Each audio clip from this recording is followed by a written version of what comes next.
ಅಕ್ಷರದ ಅವ್ವ ನಿನಗೆ ಅಕ್ಕರೆಯ ನಮನ. ಅನುದಿನ ನಡೆಸಿದೆ ವಿದ್ಯೆಗಾಗಿ ಕದನ. ಅನುದಿನ ನಡೆಸಿದೆ ವಿದ್ಯೆಗಾಗಿ ಕದನ. ಸಾವಿತ್ರಿಬಾಯಿ ಏನು ಮಾಡುತ್ತಿರುವೆ? ಪೂಜೆ ತಂದವರಿಗೆ ನಮಸ್ಕಾರಗಳು. ನಾನು ಪುಸ್ತಕವನ್ನು ಓದುತ್ತಾ ಕೂತಿದ್ದೆ. ಯಾರು ನಿನಗೆ ಪುಸ್ತಕ ಮುಟ್ಟಲು ಅನುಮತಿ ನೀಡಿದ್ದು? ಅಪ್ಪ, ನಮ್ಮ ಮನೆಯ ಪುಸ್ತಕ ಮುಟ್ಟಲು ನನಗೇಕೆ ಅನುಮತಿ ಬೇಕೆ? ಹೌದು ಮಗಳೇ, ಮನೆಯ ಎಲ್ಲಾ ವಸ್ತುಗಳು ನಿನ್ನವು, ಆದರೆ ಪುಸ್ತಕ ಮುಟ್ಟಲು ಅನುಮತಿ ನೀಡದ್ದು. ಯಾಕಪ್ಪ ನೀವು ಮಾತ್ರ ಪುಸ್ತಕ ಓದಬೇಕೆ? ತಮ್ಮಂದಿರು ಸಹ ಶಾಲೆಗೆ ಹೋಗುತ್ತಾರೆ, ಪುಸ್ತಕ ಓದುತ್ತಾರೆ, ನಾನು ಮಾತ್ರ ಪುಸ್ತಕ ಓದಬಾರದೇಕೆ? ನೋಡು ಸಾವಿತ್ರಿ, ಹೆಣ್ಣು ಮಕ್ಕಳು ವಿನಯದಿಂದ ನಡೆದುಕೊಳ್ಳಬೇಕು, ಹೀಗೆ ಪ್ರಶ್ನಿಸಬಾರದು. ಅಪ್ಪ, ನೀವು ನನ್ನ ಪ್ರಶ್ನೆಗೆ ಉತ್ತರಿಸಲೇಬೇಕು. ನೋಡು ಸಾವಿತ್ರಿ, ಶಿಕ್ಷಣ ಕೇವಲ ಮೇಲ್ಜಾತಿಯ ಪುರುಷರಿಗೆ ಮಾತ್ರ. ಹೆಣ್ಣು ಮಕ್ಕಳು ಶಿಕ್ಷಣ ಪಡೆಯುವುದು ಪಾಪವಾಗಿದೆ. ಅವರು ಕೇವಲ ಗಂಡನ ಮನೆ, ಮಕ್ಕಳು, ಸಂಸಾರ ಅಂತ ಜವಾಬ್ದಾರಿಯಿಂದ ನಡೆದುಕೊಳ್ಳಬೇಕು. ಅಪ್ಪ, ನೀವೇಕೆ ಹೀಗೆ ಮಾತನಾಡುತ್ತಿದ್ದೀರಾ? ತಮ್ಮದುವಿಗೆ ದೊರೆಯುವ ಸೌಲಭ್ಯ ಸ್ವಾತಂತ್ರ್ಯ ನನಗೇಕೆ ಇಲ್ಲ? ಸಾವಿತ್ರಿ, ನೋಡಮ್ಮ, ನಿನಗೆ ತಿಳಿಯುವುದಿಲ್ಲ. ಮಹಿಳೆಯರು ಶಿಕ್ಷಣ ಪಡೆಯುವುದರಿಂದ ಕೌಟುಂಬಿಕ ಸಮಸ್ಯೆಗಳು ಉಂಟಾಗುತ್ತವೆ. ಅದನ್ನು ನಮ್ಮ ಧರ್ಮ ಒಪ್ಪುವುದಿಲ್ಲ. ಹೆಣ್ಣು ಮಕ್ಕಳು ಶಿಕ್ಷಣ ಪಡೆಯುವುದನ್ನು ನಮ್ಮ ಸಮಾಜ ಒಪ್ಪುವುದಿಲ್ಲ. ಅಪ್ಪ, ಅದು ಮೂಢನಂಬಿಕೆ. ಇದರಿಂದ ನಮಗೆ ಅನ್ಯಾಯವಾಗುತ್ತದೆ. ನನಗೂ ಓದುವ ಆಶಯ ಇದೆ, ಶಾಲೆಗೆ ಕಳುಹಿಸಿಕೊಡಿ. ನೋಡಮ್ಮ, ನಿನಗೆ ತಿಳಿಯುವುದಿಲ್ಲ. ಮುಂದಿನ ಶುಭ ಲಗ್ನದಲ್ಲಿ ನಿನ್ನ ನಿಶ್ಚಯ ಮಾಡಿದ್ದೇನೆ. ಹುಡುಗನ ಹೆಸರು ಜ್ಯೋತಿಬಾ ಫುಲೆ. ವಿದ್ಯಾವಂತ, ಸುಸಂಸ್ಕೃತವಂತ, ಸಿರಿವಂತ. ಅವನ ಜೊತೆ ಮದುವೆಯಾಗಿ ಸುಖವಾಗಿರು. ಇಲ್ಲ ಸಲ್ಲ ವಿಚಾರಗಳಿಗೆ ತಲೆ ಹಾಕಬೇಡ. ಸಾವಿತ್ರಿಬಾಯಿ ಅವರಿಗೆ 8 ವಯಸ್ಸಿನಲ್ಲೇ ಮದುವೆ ಮಾಡಲಾಗುತ್ತದೆ.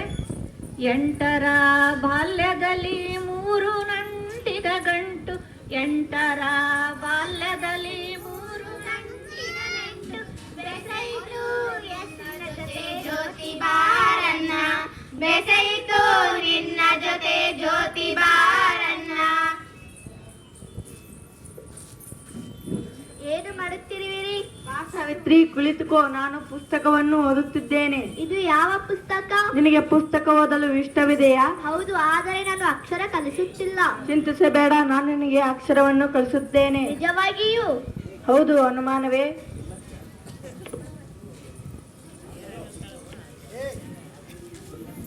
ಹಿರಿಯರೇ, ಸಾವಿತ್ರಿ ಮನೆ ಕೆಲಸ ಮಾಡಿ ಬಿಡುವಾಗಿದ್ದಾಗ ಕಲಿಯಲಿ ಬಿಡಿ.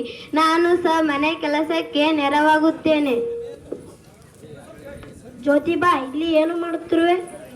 ಅಪ್ಪಾಜಿಯವರಿಗೆ ನಮಸ್ಕಾರ. ನಾನು ನನ್ನ ಹೆಂಡತಿಗೆ ಅಕ್ಷರ ಕಲಿಸುವುದಾಗಿ ಹೇಳುತ್ತಿದ್ದೆ.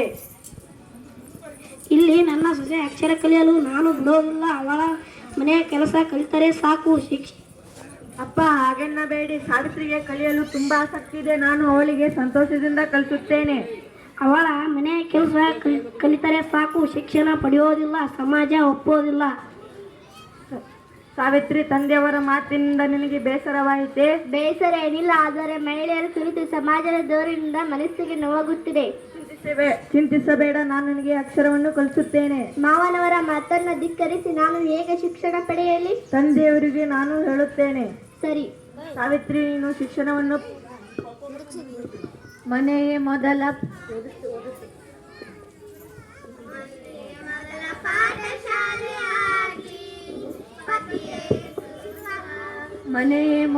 ಪಾಠಶಾಲೆಯಾಗಿ, ಪತಿಯೇ ಗುರುವಾಗಿ. ಮನೆಯೇ ಮೊದಲ ಪಾಠಶಾಲೆಯಾಗಿ, ಪತಿಯೇ ಗುರುವಾಗಿ ನಿನ್ನ ಸಲಹಿ. ಸಂಸಾರವೇ ಸಾಧನೆಗೆ ಸ್ಫೂರ್ತಿ ನೀಡಿತು, ನಿನ್ನ ಸಾಧನೆಗೆ ಸಂಸಾರ ಸ್ಫೂರ್ತಿ ನೀಡಿತು. ಪತಿಯಾದಂತಹ ಜ್ಯೋತಿಬಾ ಫುಲೆಯವರ ಮಾರ್ಗದರ್ಶನದಲ್ಲಿ ಮಾತೆ ಸಾವಿತ್ರಿಬಾಯಿ ಫುಲೆಯವರು ಶಿಕ್ಷಕ ತರಬೇತಿಯನ್ನು ಪಡೆದುಕೊಂಡು ಮರಳಿ ಊರಿಗೆ ಬರುತ್ತಾರೆ. ಸಾವಿತ್ರಿ, ನೀನು ಶಿಕ್ಷಣ ಪಡೆದು ತುಂಬಾ ದೊಡ್ಡ ಸಾಧನೆ ಮಾಡಿದ್ದೀಯ. ನಿನ್ನ ಬಗ್ಗೆ ನನಗೆ ತುಂಬಾ ಹೆಮ್ಮೆ ಅನಿಸುತ್ತಿದೆ. ನೀನು ಸ್ಫೂರ್ತಿ ಪಡೆಯಬೇಕು. ನಿಮ್ಮ ಮಾರ್ಗದರ್ಶನ ಸಹಕಾರ ಬೆಂಬಲದಿಂದ ಸಾಧ್ಯವಾಯಿತೆ. ನಿಮಗೆ ನನ್ನ ನಮಸ್ಕಾರಗಳು. ನಿನ್ನ ಮಾರ್ಗದರ್ಶಕ್ಕಿಂತ ನಿನ್ನ ಸಾಧನೆ ಇಷ್ಟಕ್ಕೆ ನಿಲ್ಲಬಾರದು. ನೀನು ನೂರಾರು ಜನರಿಗೆ ಬೆಳಕಾಗಬೇಕು. ನಿಮ್ಮಿಷ್ಟದಂತೆ ಆಗಲಿ. ನಾನು ಈಗ ಏನು ಮಾಡಬೇಕು? ನಾವು ಹೆಣ್ಣು ಮಕ್ಕಳಿಗೆ ಶಾಲೆಯನ್ನು ಆರಂಭಿಸೋಣ. ಅಲ್ಲಿ ನೀನೇ ಶಿಕ್ಷಕಿಯಾಗಿ ಸೇವೆ ಸಲ್ಲಿಸು. ನಿಮ್ಮ ಆಶಯದಂತೆ ಆಗಲಿ. ನಾನು ಹೆಣ್ಣು ಮಕ್ಕಳ ಪಾಲಕರು ಹೇಳಲು ಹೋದರೂ ಅವರು ದುಃಖ ಪಡುತ್ತಾರೆ. ಚಿಂತಿಸಬೇಡ, ನಾವು ಪ್ರತಿ ಮನೆಗೂ ಭೇಟಿ ನೀಡಿ ಅವರಿಗೆ ಮನವರಿಕೆ ಮಾಡೋಣ. ಸರಿ, ಹಾಗೆ ಆಗಲಿ.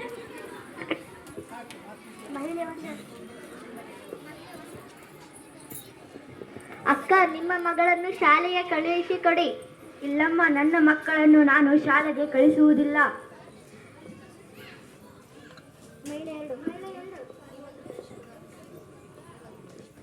ನೋಡಮ್ಮ ಟೀಚರ್, ನಿನ್ನ ಕೆಲಸ ನೀನು ಮಾಡು. ನಮ್ಮ ಮಕ್ಕಳನ್ನು ಶಾಲೆಗೆ ಕಳಿಸುವುದು ಬಿಡುವುದು ನಮ್ಮ ಇಷ್ಟ. ಯಾಕೆ ನೀವು ಈಗ ಮಾತನಾಡುತ್ತಿದ್ದೀರಾ? ಈ ಅಮ್ಮ ನಮ್ಮ ಹೆಣ್ಣು ಮಕ್ಕಳ ಕುಲಾಯನ್ನು ಹಾಳು ಮಾಡ್ತಾ ಇದ್ದಾಳೆ. ಇವಳಿಗೆ ಬಿಂದಿಗೆ ಬರದಷ್ಟೇ ಎಚ್ಚರಿಕೆ ನೀಡಿ.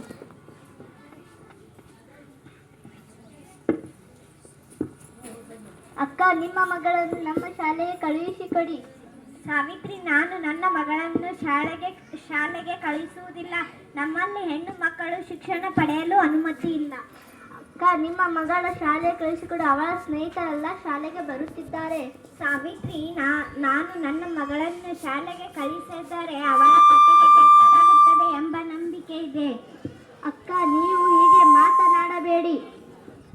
ಸಾವಿತ್ರಿ, ನೀನು ಹೇಳುವುದು ನಿಜ. ನನಗೂ ಚಿಕ್ಕಿನಿಂದಲೇ ಶಾಲೆ ಕಲಿಯಲು ಆಸೆ ಇತ್ತು, ಆದರೆ ಆಗಲಿಲ್ಲ. ಈಗಲಾದರೂ ನನ್ನ ಮಗಳನ್ನು ಶಾಲೆಗೆ ಕಳಿಸುತ್ತೇನೆ. ಸರಿ ಅಕ್ಕ, ಸಂತೋಷ ಅಕ್ಕ. ನಿಮ್ಮ ಮಗಳನ್ನು ನಮ್ಮ ಶಾಲೆಗೆ ಕಳುಹಿಸಿಕೊಡಿ.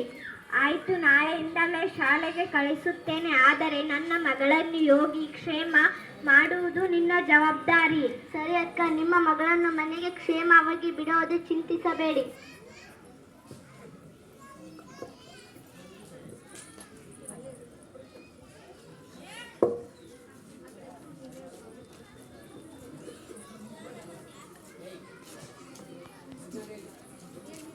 ಏನಿದು ಜೋರಾಗಿ? ಏನಿದು? ಏಕೆ ಜೋರಾಗಿ ಮಾತನಾಡುತ್ತಿದ್ದೀರಾ?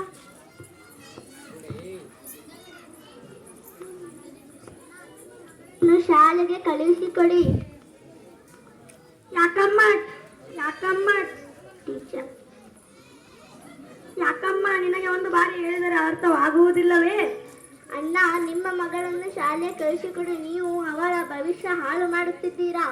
ಈ ಟೀಚರ್ ಅಮ್ಮಗೆ ಈಗ ಬುದ್ಧಿ ಬರಲ್ಲ. ನಿಮ್ಮ ಕೈಯಲ್ಲಿರುವ ಮೊಟ್ಟೆ ಸಿಗಣಿ ಎಲ್ಲ ಹೆಸರಿ. ನೀವು ಒಳ್ಳೆಯವರು, ಆದರೆ ನೀವು ಒಳ್ಳೆಯವರು ತಿಳುವಳಿಕೆ ಕೊರತೆಯಿಂದ ಹೀಗೆ ಮಾತನಾಡುತ್ತಿದ್ದೀರಾ. ನೀವು ಎಳೆಸಿದ್ದೀರಾ. ಸಗಣಿ ಮೊಟ್ಟೆಗಳೆಲ್ಲ ನನಗೆ ಹೂಗಳಂತೆ ಭಾಸವಾಗುತ್ತದೆ. ನಿಮ್ಮ ಮಕ್ಕಳ ಶಾಲೆಗೆ ಕಳುಹಿಸಿಕೊಡಿ. ಅವಳ ಭವಿಷ್ಯ ಹಾಳು ಮಾಡಬೇಡಿ.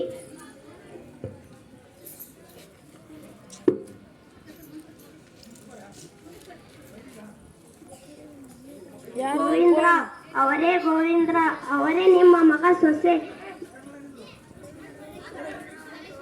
ಗೋವಿಂದ್ರ ಏನಾಯ್ತು? ನಿಮ್ಮ ಮಗ ಸೊಸೆಗೆ ಬುದ್ಧಿ ಹೇಳಿ. ನಿಮ್ಮ ಮಗ ಮತ್ತು ಸೊಸೆ ನಮ್ಮ ಮನೆಗಳಿಗೆ ಬಂದು ನಮ್ಮ ಹೆಣ್ಣು ಮಕ್ಕಳನ್ನು ಶಾಲೆಗೆ ಕಳಿಸಲು ಒತ್ತಾಯ ಮಾಡುತ್ತಿದ್ದಾರೆ. ನಮ್ಮ ಸಮಾಜವನ್ನು ಹಾಳು ಮಾಡುತ್ತಿದ್ದಾರೆ. ನಿಮ್ಮ ಮಗ ಸೊಸೆಗೆ ತಿದ್ದಿ ಬುದ್ಧಿ ಹೇಳಿರಿ. ಆಯ್ತು, ನಾನು ಅವರಿಬ್ಬರಿಗೆ ಬುದ್ಧಿ ಹೇಳುತ್ತೇನೆ. ನೀವೇನು ಕೋಪಿಸಿಕೊಳ್ಳಿರಿ. ನಮಸ್ಕಾರ, ಹೋಗಿ ಬನ್ನಿ.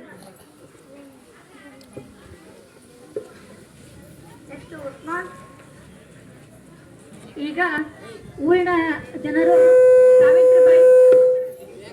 ಸಾವಿತ್ರಿಬಾಯಿ ಫುಲೆಯವರು ಶಾಲೆಯನ್ನು ಪ್ರಾರಂಭಿಸಿದ್ದರಿಂದ ಊರಿನ ಜನರು ಸಿಟ್ಟಿಗೆದ್ದು ಜ್ಯೋತಿಬಾ ಅವರ ಕುರಿತು ಮತ್ತು ಸಾವಿತ್ರಿಬಾಯಿ ಅವರ ಕುರಿತು ಅವರ ಮಾವನವರಿಗೆ ದೂರು ನೀಡುತ್ತಾರೆ.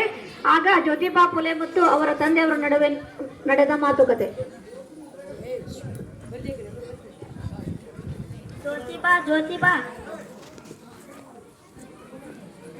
ಜ್ಯೋತಿಬಾ ಬಂದೆ ಅಪ್ಪ. ನಿಮ್ಮ ಪತ್ನಿಯನ್ನು ಬರಲು ಹೇಳು. ಸಾವಿತ್ರಿ ಹೇಳಿ ಮಾವನವರೇ.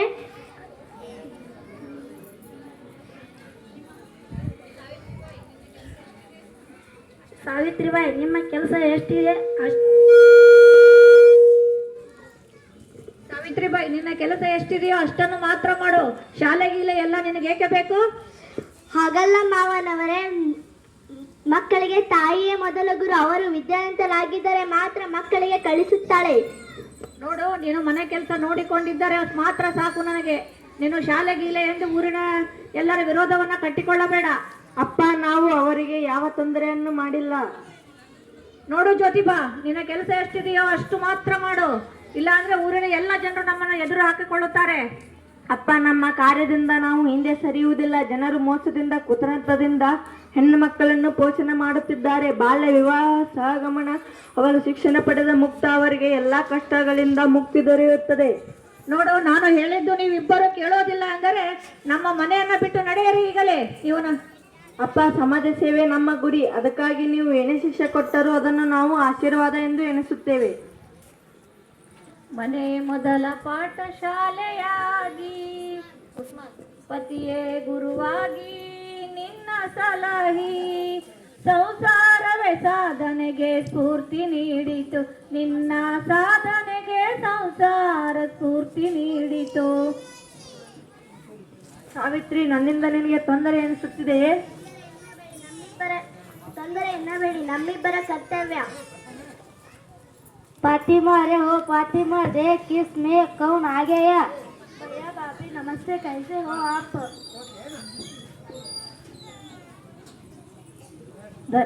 ಧನ್ಯವಾದ ಉಸ್ಮಾನ್. ಬಾಡಿಗೆಗೆ ಮನೆಯನ್ನು ಹುಡುಕುತ್ತಿದ್ದೇವೆ ಉಸ್ಮಾನ್. ಅಲ್ಲ, ಇದು ನಮ್ಮ ಬಾಗಿಲಿನ ನನ್ನ ತಂಗಿ ನಿಮ್ಮ ಶಾಲೆಗೆ ಶಿಕ್ಷಕರಾಗಿ ಕಾರ್ಯ ಮಾಡುತ್ತಾಳೆ. ಅಚ್ಚ ಭಯ, ನಂದು ಶಿಕ್ಷಕರ ತರಬೇತಿ ಪೂರ್ಣಗೊಂಡಿತ್ತು. ಈಗ ಮನೆಯಲ್ಲೇ ಇದ್ದೇನೆ. ಅಂದಿನಿಂದ ಫಾತಿಮಾ, ನೀನು ಶಿಕ್ಷಣ ಸ್ಫೂರ್ತಿ ಪಡೆದಿದ್ದಕ್ಕೆ ನನಗೆ ಹೆಮ್ಮೆ ಅನಿಸುತ್ತಿದೆ. ನೀನು ನಾಳೆ ನಮ್ಮ ಶಾಲೆಯಲ್ಲಿ ಶಿಕ್ಷಕಿಯಾಗಿ ಬಾ. ಹೌದು ಫಾತಿಮಾ, ನೀನು ಸಾವಿತ್ರಿ ಜೊತೆ ಶಾಲಾ ಕಾರ್ಯಗಳಲ್ಲಿ ಸೇವೆ ಸಲ್ಲಿಸು. ಹಾಗೆ ಆಗಲಿ. ನಾನು ನಿಮ್ಮ ಶಾಲೆಯಲ್ಲಿ ಹೆಣ್ಣು ಮಕ್ಕಳಿಗೆ ಪಾಠ ಮಾಡುತ್ತೇನೆ. ಅಂದಿನಿಂದ ಮಾತೆ ಸಾವಿತ್ರಿಬಾಯಿ ಫುಲೆ ಮತ್ತು ಜ್ಯೋತಿಬಾ ಫುಲೆಯವರು 10 ಶಾಲೆಗಳನ್ನು ಪುಣೆಯಲ್ಲಿ ಹೆಣ್ಣು ಮಕ್ಕಳಿಗಾಗಿ ಸ್ಥಾಪನೆ ಮಾಡುತ್ತಾರೆ. ಜ್ಯೋತಿಬಾ ಫುಲೆಯವರ ಮಾರ್ಗದರ್ಶನದಲ್ಲಿ ಸಾವಿತ್ರಿಬಾಯಿ ಫುಲೆ ಮತ್ತು ಅವರ ಸ್ನೇಹಿತೆಯಾದಂತಹ ಫಾತಿಮಾ ಅವರು ಭಾರತದ ಮೊಟ್ಟ ಮೊದಲ ಮುಸ್ಲಿಂ ಶಿಕ್ಷಕಿ ಅಂತ ಹೇಳಿ ಪ್ರಖ್ಯಾತಿಯನ್ನ ಪಡೆದ್ರು. ಅವರು ಸಾವಿತ್ರಿಬಾಯಿ ಫುಲೆ ಅವರೊಂದಿಗೆ ಅವರ ಶಾಲೆಯ ಎಲ್ಲಾ ಕಾರ್ಯಗಳಲ್ಲಿ ಅವರು ಕೈ ಜೋಡಿಸುತ್ತಾರೆ.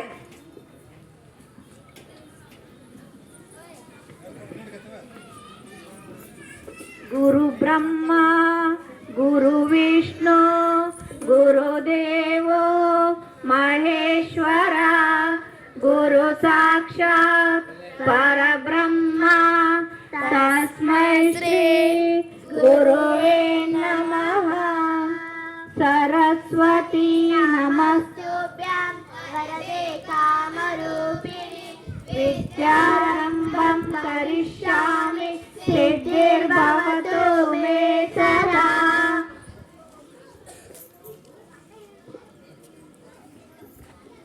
ಸಾವಿತ್ರಿಬಾಯಿ ಫುಲೆ ಅವರಿಗೆ ನಮಸ್ಕಾರಗಳು. ನಮಸ್ಕಾರಗಳು, ಕೂತುಕೊಳ್ಳಿ.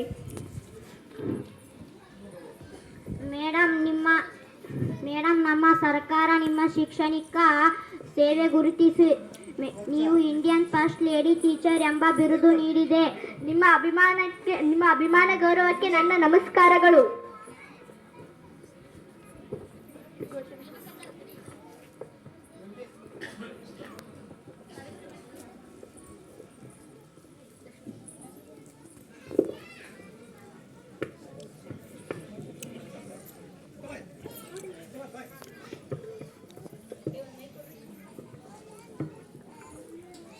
ಮಾತೆ ಸಾವಿತ್ರಿಬಾಯಿ ಫುಲೆಯವರಿಗೆ, ಮಾತೆ ಸಾವಿತ್ರಿಬಾಯಿ ಫುಲೆಯವರಿಗೆ ಶಿಕ್ಷಣವೇ ಶಿಕ್ಷಣವೇ ಶಕ್ತಿ. ಭಾರತದ ಮೊಟ್ಟ ಮೊದಲ ಮಹಿಳಾ ಶಿಕ್ಷಕಿಗೆ, ಭಾರತದ ಮೊಟ್ಟ ಮೊದಲ ಮಹಿಳಾ ಶಿಕ್ಷಕಿಗೆ ಹೆಣ್ಣೊಂದು ಕಲಿತರೆ ಹೆಣ್ಣೊಂದು ಕಲಿತರೆ ಶಾಲೆ ಒಂದು ಕಲ್ತಂತೆ. ಅಕ್ಷರದ ಹೂವ ನಿನಗೆ ಅಕ್ಕರೆಯ ನಮನ, ಅಕ್ಷರದ ಹೂವ ನಿನಗೆ ಅಕ್ಕರೆಯ ನಮನ. ಬಸೈತು